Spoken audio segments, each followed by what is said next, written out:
Live from the broadcasting house here in the county of Nairobi, this is the great KBC, just in time for KBC Lunchtime News on this cold and chilly Tuesday afternoon here in the capital, Nairobi. Hope you're having a fruitful day. My name is Njue. This is what my colleagues and I have lined up for you at this hour. We begin at the Senate, where the Senate Finance Committee was in Kakamega County to assess the state of pending bills and projects in the county. The committee, led by Mandera Senator Ali Roba, inspected the Chebsusi-Nabaholo Road to evaluate its progress and ensure that it justified the allocated funds before meeting with the county governor to seek answers. The committee said that their visit was not politically instigated, but to inspect various projects before reaching the governor of Kakamega, Fernandez Barasa. However, Kakamega governor assured the committee that debts will be settled and refuted claims of discrimination in awarding of tenders and contracts.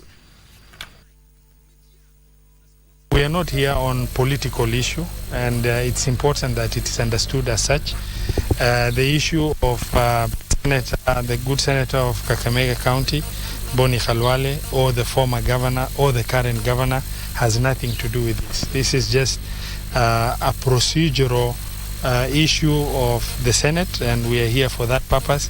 And we would not wish to be dragged into the politics of Kakamega County. Kenya and the Sultan of Oman have pledged to enhance cooperation and strengthen bilateral ties between the two countries in the areas of labor, tourism, trade and investment. Speaking during the 53rd National Day of the Sultanate of Oman, the Cabinet Secretary of Labor and Social Protection, Florence Bore, and the Embassy of the Sultanate of Oman in Kenya, Charge of Affairs Mohammed Al-Amri, said the two countries are keen on expanding the engagements of the two countries for mutual benefit.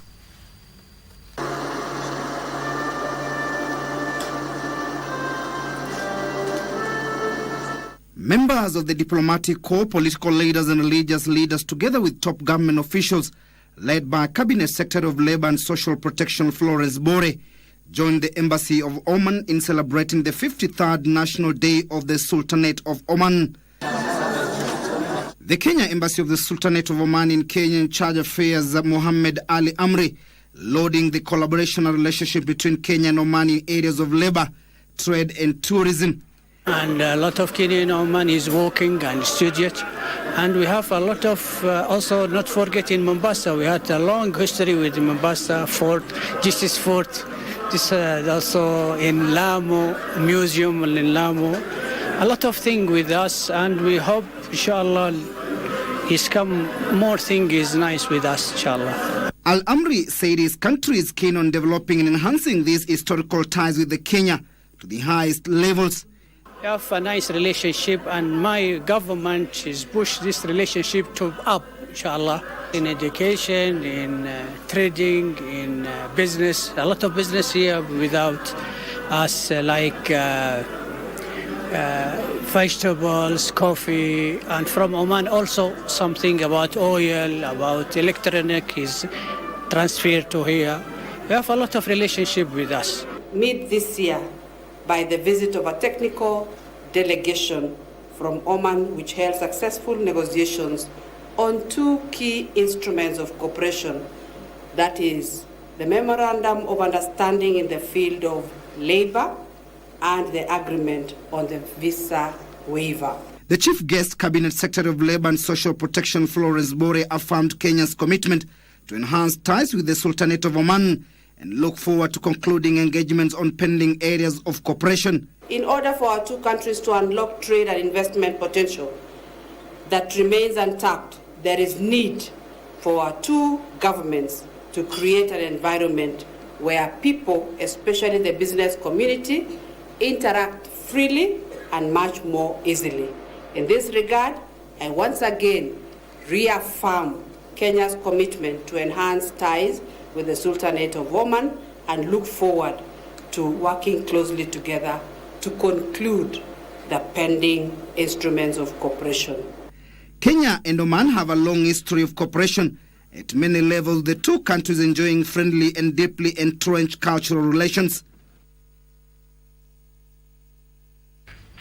And in other news, persons with disabilities have been urged to take up leadership positions in the society.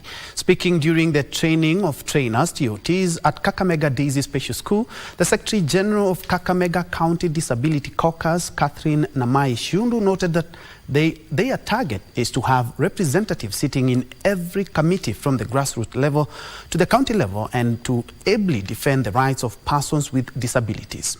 Navaholo Disability Initiative Group Chair Bathez Wechuli urged the county government to support the program by increasing funds to enable the Kakamega County Disability Committee carry out more trainings and sensitizations to enhance inclusivity.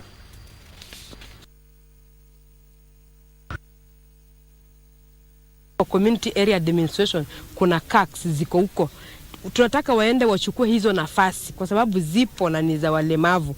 Waende wachukue hizo nafasi kuanza kuwakilisha kuanzia kwa CAC members, wakikuja kwa ward level, wakikuja kwa sub county, ndio tuanze kuuliza maneno ya county.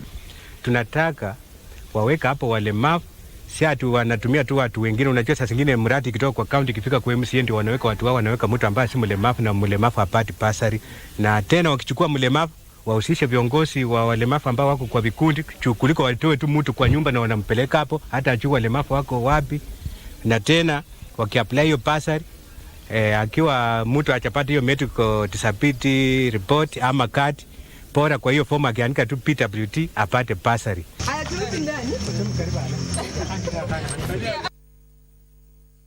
Moving on, secondary school certificate holders, technical, vocational and education training graduates and undergraduate degree holders are more employable than masters and PhD holders in the country.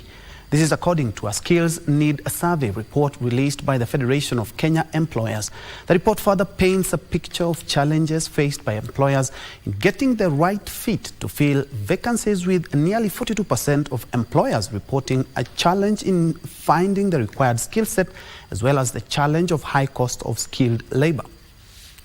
Make sure you get a copy of this report because there is a lot in it. The 2018 survey has continued to inform actually many policies in this at all. So you can see employers who said we have no need of people with PhDs are the majority. And so what does that tell us? If it is from policy in government, it tells you that don't put a lot of investments and insistence on PhDs, but we have majority of them, actually even those ones who need people who have more just secondary education are higher than people who need those ones who have PhDs and who have masters. And so it means we need where we need to put our investment, ensure people have secondary education, and then the technical, the TVET education, and the bachelor's degree. And we are going to speak more to this. We see the demand for skills are more, when you look at the TVET, are more in the engineering skills. And so engineering, computer, software engineering, electronics and such, technology and all that. What it means is that we should shape our institutions and emphasize more on those kind of skills.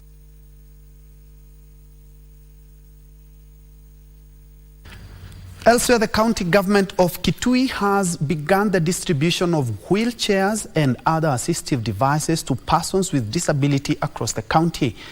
The exercise, which also incorporates Walkabout Foundation, has seen the first batch of 100 wheelchairs distributed. People with disability were urged to come out and harness the aid being offered by the government and demystify the myths associated with their status. We were able to start with Kitui Central, where in Kitui Central, 20 persons with disabilities are going to benefit. And apart from that, we are also in collaboration with the Ministry of Health, where they are going to also do more assessment, not only for the physical disability, but also for the other kinds of disabilities. Na tuzidi kuongea na washirika wengine na pia wizara yetu ya Gender and Social Services wataendelea kuona vile tutaweka pesa kwa bajeti yetu tuweze kusaidia watu wote wale walemavu. Sio lazima ikuwe ni the physically challenged. You have so many disabilities, but we'll work towards making the life of our people more or even better.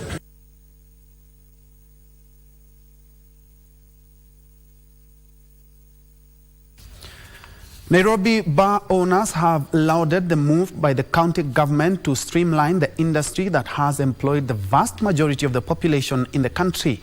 Some of the reforms that the county government wants to implement revolve around the licensing and rationalizing levies in the industry. They now say that the collaboration will streamline the industry as most bar owners have been evading licensing. This comes after the county government revealed that only 30% of the 13,000 registered bar outlets have operating licenses.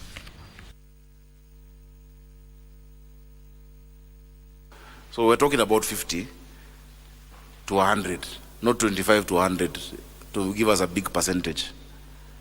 That is the context. Everything, hata mama mboga hufanywa nusu, hata ya matatu, everyone's is normally halved. And when we review, we start from where it was. That is how every other industry has been dealt with. We are making progress. We promised one license. We have to first do a review of our finance. Actually, this Finance Act is the most comprehensive one since 2015. This money that had been proposed to be charged on the Finance Act, that it was too high and too much.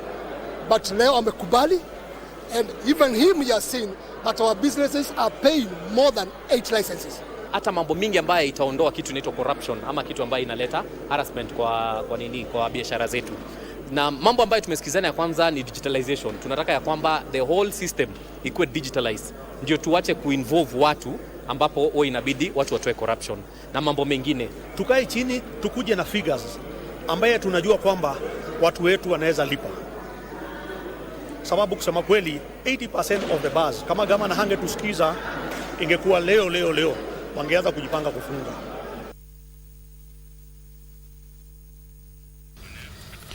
From Nairobi to Laikipia, where the Opuntia stricta plant, a cactus native to the Americas, has proven to be a menace to residents who live in Laikipia County who have lost most of their livestock to this dangerous plant. However, through training from Northern Rangelands Trust, the residents can now use a homely scale insect called the cochineal that makes the plant wither and produce fewer fruits and seeds, which ultimately leaves it unable to reproduce. Take a look. In the late 1940, British colonial officials planted Opuntia stricta, a cactus native to the Americas, around their outpost in the tiny town of Doldol in Laikipia County. For half a century, Opuntia stricta, also known as prickly pear, coexisted with other vegetation on this part of the Laikipia Plateau, but by 2005, the cactus's advance had become a full-blown invasion, causing a decline in productive grasslands, including native forage for wildlife and livestock, leaving the rangelands severely degraded. Ilikuja kwanza ikabeba ardhi, ikamaliza nyasi, ikaleta mambo ya gullies ilikuwa mingi sana kwa ground. Alafu wakati ilimaliza nyasi, ikamaliza ardhi ambayo sasa wakati ilijaa kila pale, nyasi ikakosa pale ya kumea. Mbuzi ikaanza sasa kukosa nyasi ya kula na ng'ombe ikaanza kula matunda. Ikaanza kula idudu ya red, ikakula matawi, na ilianza kwa affect mbuzi sana. Na nikitumia sababu ni addictive. Mbuzi ikula ng'ombe kidogo, haikuli nyasi tena. The Northern Rangeland Trust, however, has been training groups of women from Naibunga Conservancy in Laikipia County on how to reduce the spread of this plant, if not to eradicate it completely. We have monthly spreads of these cochineals to areas that are affected by the Opuntia stricta. So we rear this cochineal in greenhouses. So the women will come together on monthly basis, pick the cochineals that are the Opuntia affected that are in the greenhouses, and then they will take them to the field, and then they will pick the fresh ones to the field, and then they will take it to the greenhouses so that they are also affected and then infected. Then they will, after 3 weeks, they will take it back to the field. Oh, this one is a female? Yeah. The women are trained on how to use a homely scale insect called a cochineal that sucks the sap out of Opuntia stricta's leaf-like fleshy pods, making the plant wither and produce fewer fruits and seeds, which ultimately leaves it unable to reproduce. Siku ingine macho ya mtoto imepotea juu ya hiyo nini hiyo kachindano ya hiyo Opuntia. So sisi wa mama tuliona hii kitu imetupeleka hasara na imetudhuru kwa maboma zetu. Tangu NRT ingie kusema ile ukweli, tumeona process kwamba hiyo Opuntia inaendelea kupungua kabisa. Hiyo dudu inafanya kazi kabisa. Maana ukiona inaanza kukula hiyo mia, inamaliza maji. Ikimaliza maji inakauka, inaanza kushukuliwa na mchwa. The women say the cochineal insect is a successful story as it is doing wonders in eradicating Opuntia. Jacqueline Masharia for Lunchtime News. And from the unwanted cactus to matters education, where the government has been urged to ensure equity in distribution of resources in the education sector to ensure all children, including those in the slums, access quality education. Speaking while marking the International Children's Day, Unified Alternative Provision of Basic Education and Training UPBET National Chairman Moses Wokono and Treasurer Dr. Paul Njue called for an amendment in law regarding the provision of basic education for children in informal settlements. They noted such institutions face an acute shortage of learning and teaching materials compared to established public and private schools in the country.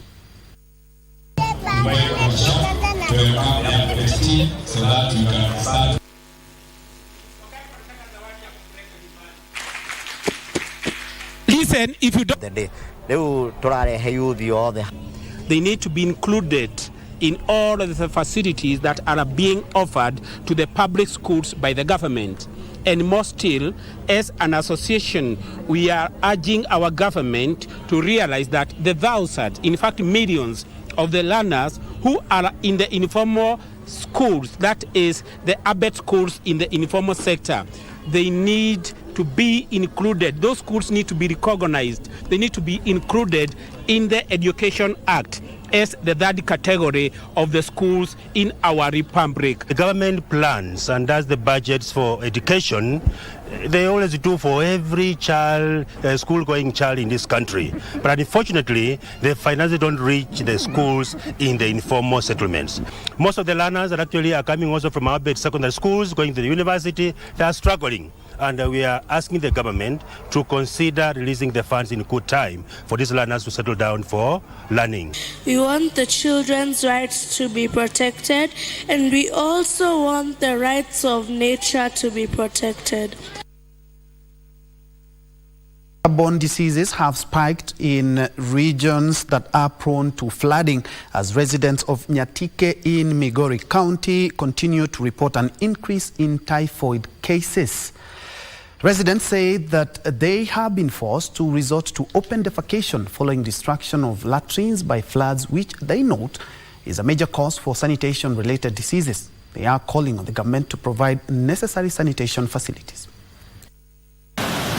The effects of the ongoing rains are beginning to take a toll on residents in Nyatike, who are decrying what they say are increasing cases of sanitation-related diseases.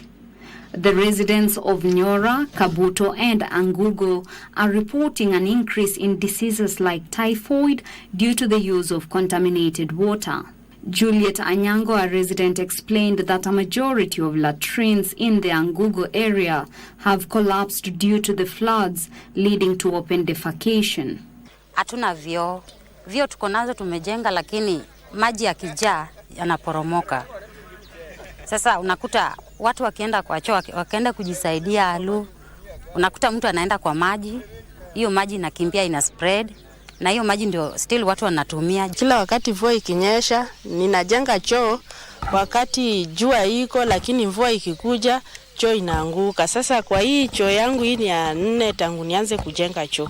The residents noted that they are facing challenges accessing health services due to flooding. They have called on the government to intervene and provide necessary facilities such as mobile latrines. Ugonjwa hii iko juu, kila wakati napeleka watoto tumbo mara nini wanaara. Sasa I think ni hiyo choo ndio inaleta shida.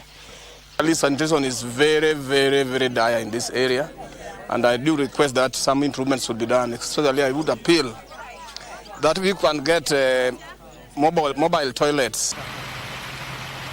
Separately in Mandera County, severe flooding has sparked fears of food shortages as prices continue to soar. The heavy downpour has submerged major roads to the town of Mandera East, with some routes completely impassable. Ukienda kwa soko hautapata vitu za kununua kwa sababu barabara imekatika kwa sababu ya mvua. Over the last 2 days, Mandera has endured continuous heavy rainfall, resulting in displacement of 39,000 individuals and the destruction of over 8,000 homes. For Lunchtime News, I am Teresa Mutai. Elsewhere, Malindi County Government has commenced initiating stringent rules aimed at ensuring high standards of hygiene are observed, as well as conserving the environment. Malindi Municipal Manager Johnson Mwambati has warned area residents against dumping waste anyhowly, saying those found culpable will face the full force of the law. Speaking during the monthly cleanup exercise organized by Progress Welfare Association of Malindi, Mwambati said anyone who will be found dumping waste in undesignated areas shall be arrested and prosecuted beginning next month. He announced that they have already acquired litter bins which will be installed in specific areas within the CBD and trading centers within the Malindi municipality area for people to throw their waste.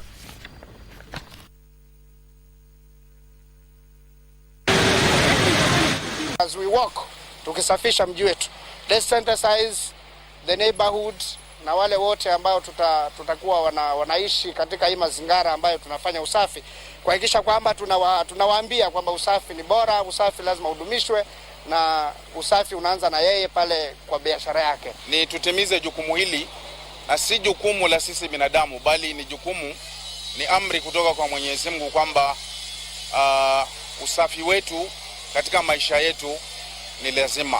Let's keep our finger on the pulse of the environment. Sababu unajua with flooding, hizi drainage zinafungika, maugonjwa inakuja, cholera inakuja, miti inaanza kuwa suffocated. So let's keep protect life, miti na binadamu tukifanya clean up. Hakikisha nimetokezea hapo. Kwanza umetoa story nzuri. Hakikisha nimetokezea hapo.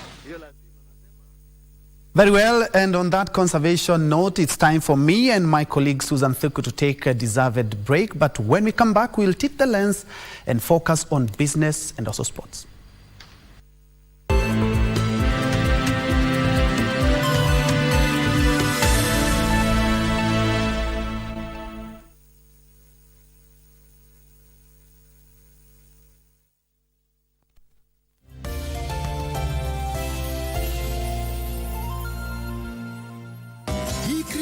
GoTV Stream iko mkononi.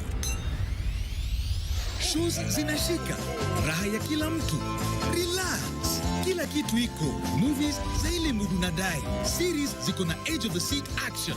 Na maestro wote una like. Mechi yako na sports action yote. Na watoije hata wao hawajawachwa nyuma. Wacha enjoyment izidi hii holiday na GoTV. GoTV Stream available from 1st December for all active customers. The Ministry of Investment, Trade and Industry, State Department for Industry invites you to the Kenya Industrial Conference 2023 at the University of Nairobi grounds from 20th to 22nd November 2023. The occasion will bring together over 100 participants drawn from academia, industry, policymakers and development partners from national, regional and international levels to discuss how to boost the country's industrialization. This year's theme will be Acceleration of Africa Continental Free Trade Area Implementation.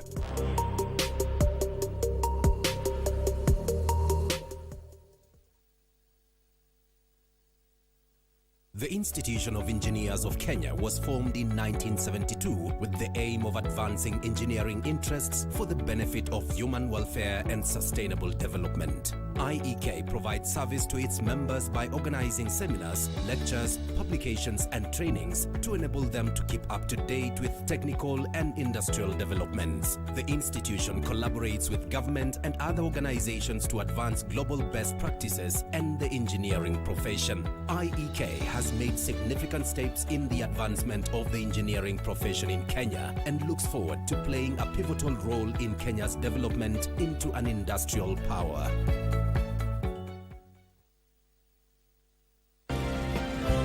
Guess what? It's your good friend and loyal partner, Claudio. He's the one who took it. Olga mentioned to me that he was also involved in the murder of Carolina. Olga? I've got nothing to do with those drugs! You're transporting it. So the charges will be against you. Where are they? They shouldn't get away from us. You two check over there. You come with me. Hurry up! I've just recalled everything. Now I'm going to do what I should have done long before. I am going to tell the truth. But getting cold feet? No, certainly not.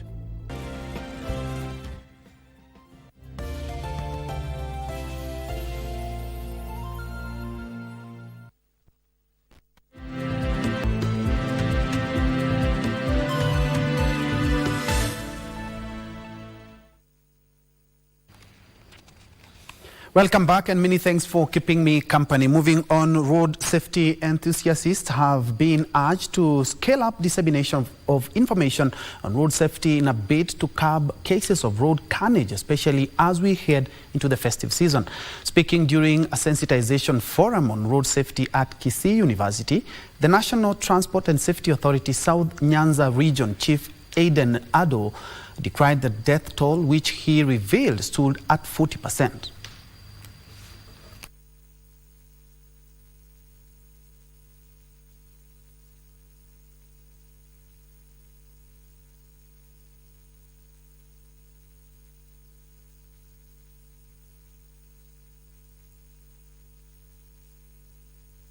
Globally, we are talking about 1.3 million lives lost annually.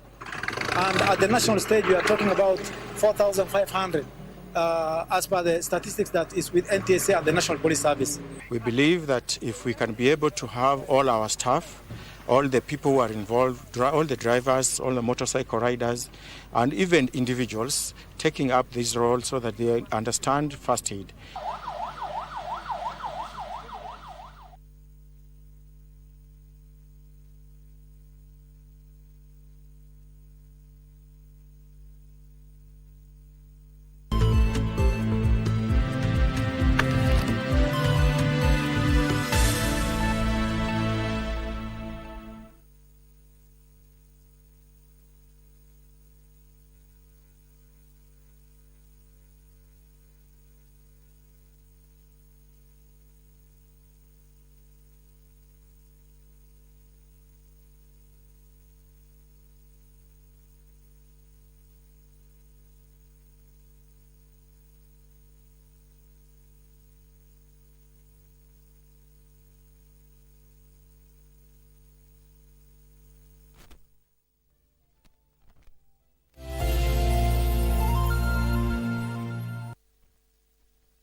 What's wrong with you, Mom? Why didn't you tell me that you were dealing with something like this? I would have been there for you. I didn't want to worry you. After I convinced them to go abroad, do you think you can still stay in Beijing? I don't have time for this. You know what? I don't have any time for whatever game you're playing. If you don't come out, then I'm going back. Hey, would you come with me if I went abroad? You want to persuade me to let my son stay? No wonder he's so smart, because you're smart. Flattering me isn't gonna help. Did you buy it? I bought it so that I could drive you around, especially during winter. That way I can also make sure to keep you warm.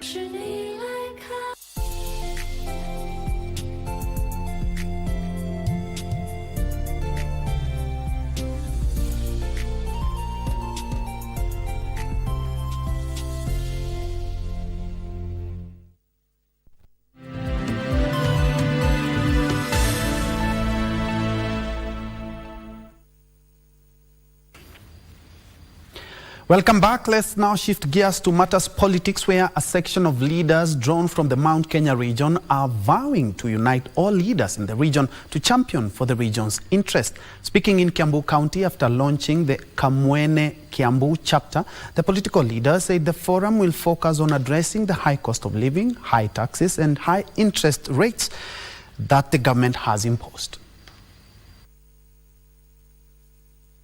A section of Mount Kenya political leaders launched a movement forum dubbed Kamwene Unity Forum, a Kiambu County chapter that they say will be the mouthpiece of the people of Mount Kenya region in articulating challenges that are affecting the region with a view of finding solutions. Led by Jubilee Secretary General Jeremiah Kioni, the leaders say that politics is all about interest, and their interest is the economy of the region. There's no need of talking about that document if it's not addressing the cost of living.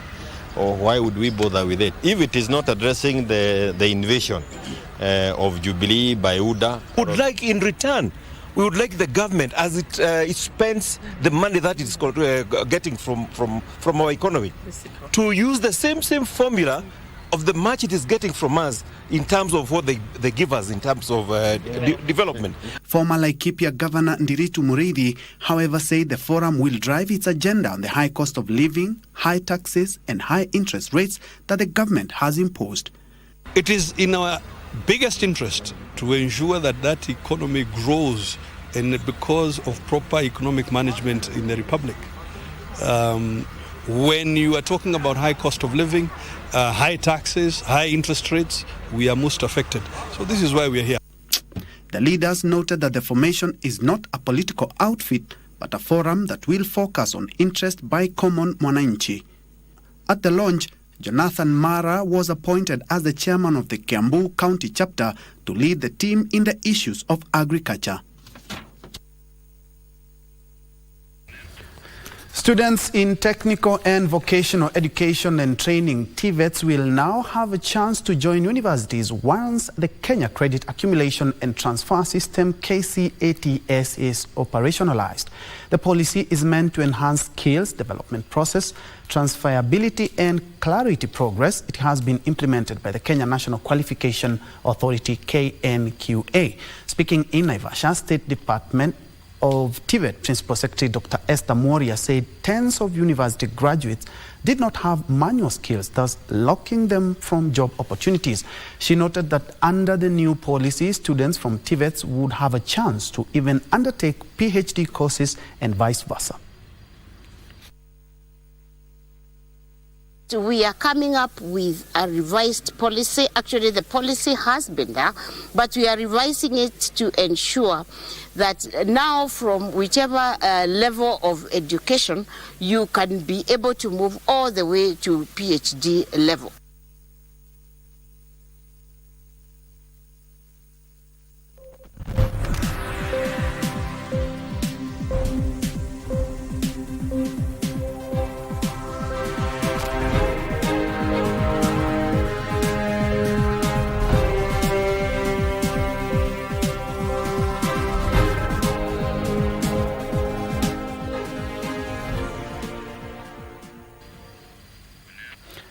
In business, the Kenya Plant Health Inspectorate Services has invited strategic partnership in its efforts to net 9.7 billion shillings over the next 5 years in funding.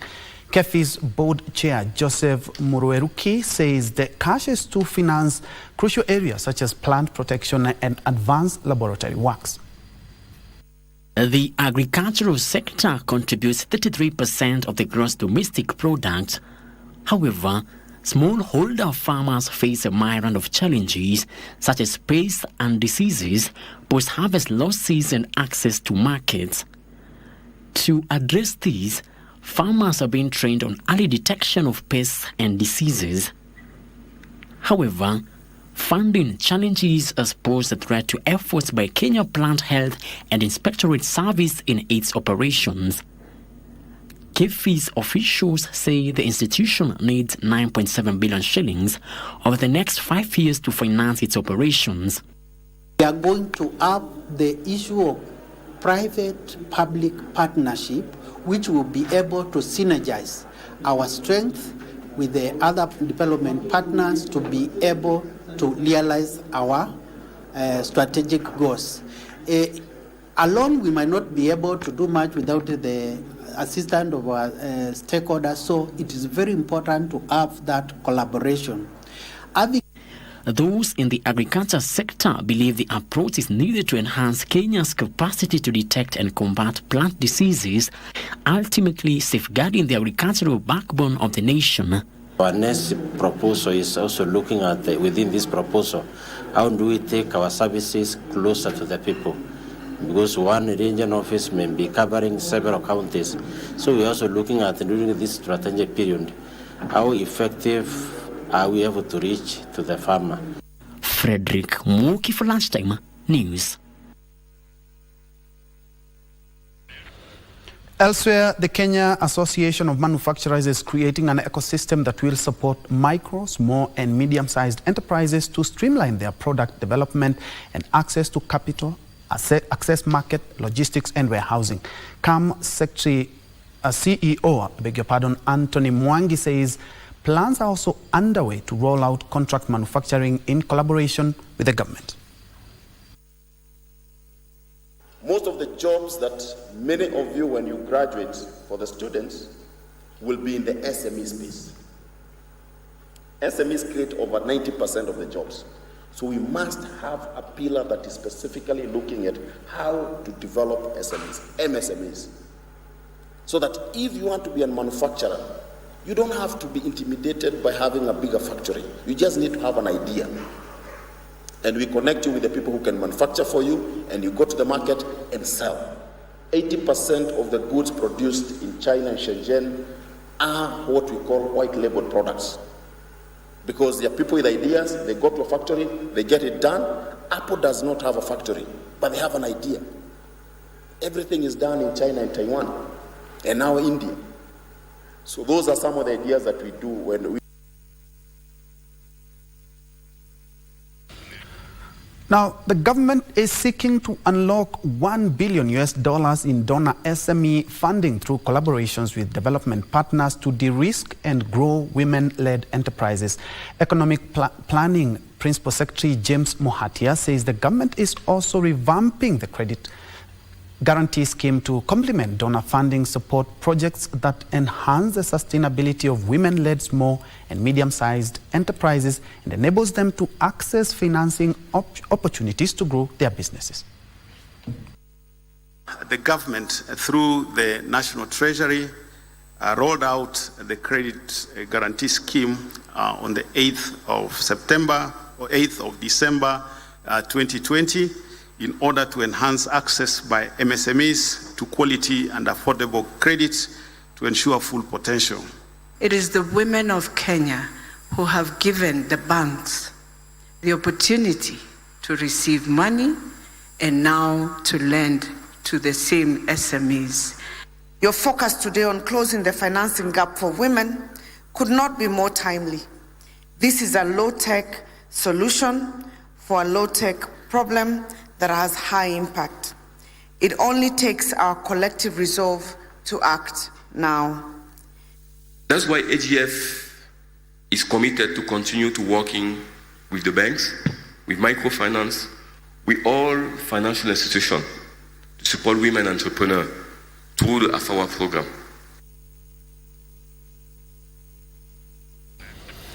Elsewhere, AHI Carrier has announced plans to invest in Kenya's digital industry. AHI Carrier Regional Manager AJ Gary says rising demand for data centers in Kenya has provided an excellent business opportunity for carrier services providers. AHI Carrier Solutions offers data center solutions specializing in design, construction, and consultancy services. The company has announced its plan to contribute to the growth of data in the region, leveraging emerging fintech solutions by investing in Kenya. We are in this market for Central and East Africa for last 20 years. We are serving this market. We are representing various brands under Carrier name, which includes Carrier, the complete air conditioning range of products, controls, fire and security. Then we have Toshiba range of VRF products. We are when we say today's session was about HI Connect. When we say connect, we are connecting with the local people here. We are bringing in localization.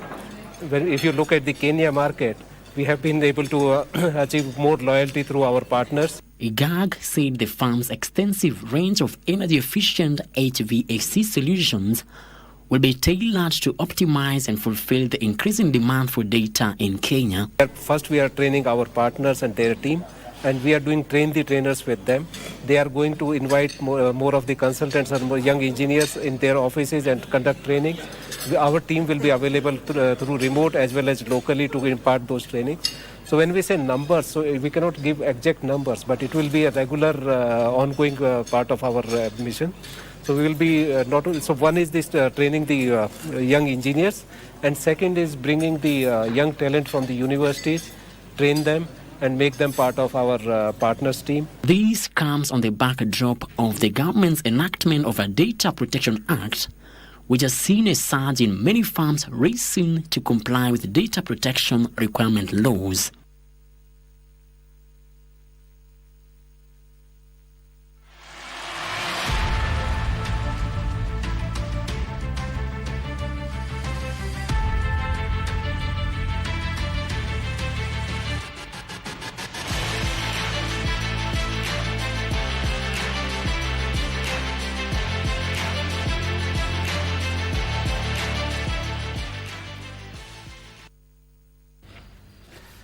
And in sports, Michael Olunga scored a brace as the national soccer team Harambee Stars thrashed Seychelles 5-0 in their second 2026 World Cup qualifier match at the Felix Stadium in Abidjan last night. The Stars will next play against Burundi and Ivory Coast in June next year. Scored a brace while Masud Juma, Ronly Onyango and Benson Omala scored one each as Harambee Stars thumped a jaded Seychelles 5-0 last night in Abidjan, Ivory Coast. Engine Firat's side squandered the lead against Gabon in Franceville last week to lose 2-1 in their Group F opener, but they gave an emphatic response by scoring 3 goals in the first half before adding another 2 in the second 45 minutes. The Harambee Stars move up to the third place, 3 points behind Ivory Coast and the Panthers, with the Pirates bringing up the rear after shipping 14 goals in their first 2 matches. The visitors got off the best possible start when Michael Olunga pounced on a poor pass from the opposite defense to slot his shot past Carlos Simeon in the 3rd minute. Olunga was celebrating again just 3 minutes later as Seychelles failed to clear the lines and the striker beat Simeon at the second attempt after the goalkeeper saved his initial effort. Join Abwile for Lunchtime News. Further afield, reigning European champions Italy secured their point they required against Ukraine after the game ended goalless to qualify for Euro 2024 as Group C runners-up behind England.